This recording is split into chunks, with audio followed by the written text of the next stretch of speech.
নমস্কার বন্ধুরা, আর জি কুকিং চ্যানেলে আপনাদের সবাইকে স্বাগত।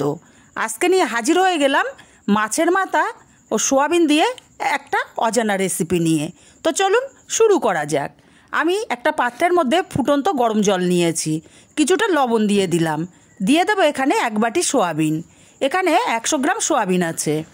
সোয়াবিনটাকে গরম জলের সাথে খুব ভালো করে মিশিয়ে আমি 10 মিনিট এইভাবে ঢাকা দিয়ে রেখে দেব।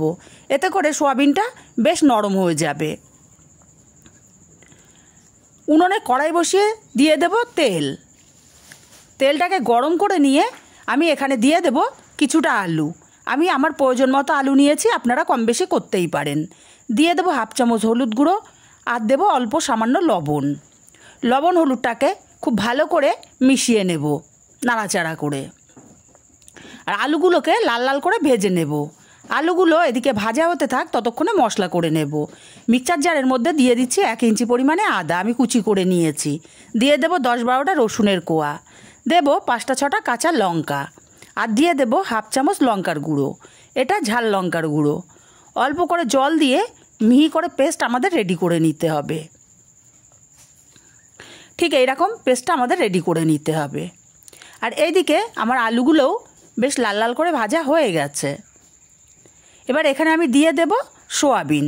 আমি সোয়াবিনগুলো ঠান্ডা জলে 4-5 বার খুব জল পাল্টে পাল্টে ধুয়ে নিয়ে তারপরে খুব ভালো করে নিংড়ে নিয়েছি। সোয়াবিনগুলোকে আলুর সাথে লাল লাল করে ভেজে নিতে হবে। সোয়াবিনগুলো আলুর সাথে বেশ লাল লাল করে ভেজে নেওয়া হয়ে গেছে। এখন সোয়াবিন আর আলুটাকে আমি উঠিয়ে নেব কড়া থেকে। সোয়াবিন আলুটাকে সম্পূর্ণ উঠিয়ে নিয়ে এই কড়াইতে দিয়ে দেব আরও 3 চামচ পরিমাণে সাদা তেল। তেলটাকে গরম করে আমি এখানে দিয়ে দেব মাছের মাথা। আমি আগে থেকেই লবণ হলুদ মাখিয়ে রেখেছিলাম। মাছের মাথাটা উল্টে পাল্টে একটু কড়া করেই ভেজে নিতে হবে। বন্ধুরা, রেসিপিটা যদি ভালো লাগে একটি লাইক অবশ্যই দেবেন। আপনার একটা লাইকে কিন্তু আমাকে অনেক দূর পৌঁছে দেবে। মাছের মাথাটা উল্টে পাল্টে লাল করে ভেজে উঠিয়ে নিয়ে এই তেলের মধ্যে দিয়ে দেব অল্প কিছুটা পরিমাণে গোটা জিরে আর একটা তেজপাতা। দিয়ে দেবো একটা পেঁয়াজ কুচি, আমি বড় সাইজের একটা পেঁয়াজ কুচি করে কেটে রেখেছিলাম। পেঁয়াজটাকে নাড়াচাড়া করে হালকা কালার চেঞ্জ হওয়া পর্যন্ত ভেজে নেব। পেঁয়াজটার কালার চেঞ্জ হয়ে গেছে। এখন এখানে দিয়ে দেব পেস্ট করে রাখা মশলাটা। মশলাটাকে পেঁয়াজের সাথে একটু নাড়াচাড়া করে দিয়ে এখানে দিয়ে দেব একটা টমেটো, আমি ছোট ছোট করে কেটে নিয়েছি। এবারে মশলাটাকে একটু সময় নিয়ে কষিয়ে নিতে হবে, মশলাটা থেকে তেল ছেড়ে আসা পর্যন্ত। মশলাটা কষাতে কষাতে মশলা থেকে তেল ছেড়ে গেছে আর টমেটোটাও বেশ গলে গেছে। এবার এখানে আমি দিয়ে দেব মিক্সচার জারটা ধুয়ে অল্প একটু জল দিলাম। এখানে 1/2 চামচ হলুদ গুঁড়ো, 1 চামচ ধনে গুঁড়ো, আর দেব 1/2 চামচ জিরের গুঁড়ো। মশলাটাকে একটু সময় নিয়ে কষিয়ে নেব, মশলা থেকে সম্পূর্ণ তেলটা আলাদা হওয়া পর্যন্ত। মশলা থেকে তেলটা আলাদা হতে শুরু করেছে, মশলাটা খুব ভালো মতো কষিয়ে নিয়েছি। এবার এখানে দিয়ে দেব ভেজে রাখা মাছের মাথা। মাছের মাথাটাকে ভেঙে দিয়ে মাথাটাকে একটু সময় নিয়ে কষিয়ে নিতে হবে মশলার সাথে। মাছের মাথাটা আমি মিনিট 2-1 সময় নিয়ে মশলার সঙ্গে কষিয়ে নিয়েছি। এবারে এখানে দিয়ে দেব ভেজে রাখা সোয়াবিন আর আলুগুলো, আর স্বাদ মতো লবণটাও আমি এখন দিয়ে দিলাম। সোয়াবিন আলুগুলো মশলার সাথে কষিয়ে নিতে হবে ভালো করে।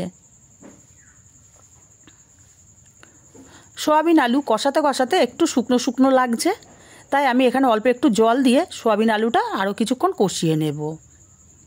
এতে করে তরকারির টেস্টটা কিন্তু দ্বিগুণ বেড়ে যায়।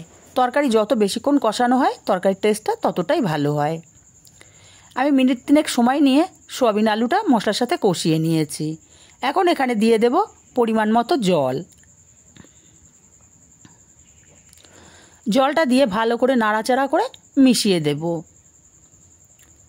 আর তরকারিটা ফুটে ওঠার অপেক্ষায় থাকবো। তরকারিটা ফুটে গেছে, আমি এখানে সামান্য একটু চিনি দিলাম।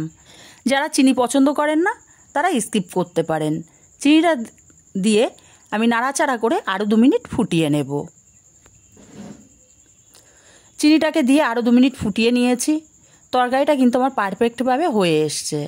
এখন আমি এখানে দিয়ে দেব অল্প একটু গরম মশলার গুঁড়ো, আর দিয়ে দেব 1 চামচ ঘি। ঘি গরম মশলাটাকে দিয়ে খুব ভালো করে নাড়াচাড়া করে মিশিয়ে নিতে হবে। আমি ঘি গরম মশলা দিয়ে ভালো করে মিশিয়ে নিয়ে নামিয়ে নিয়েছি। তৈরি হয়ে গেল আমার সোয়াবিন আলু মাছের মাথার রেসিপি। রেসিপিটা কেমন লাগলো কমেন্ট করে জানাতে ভুলবেন না।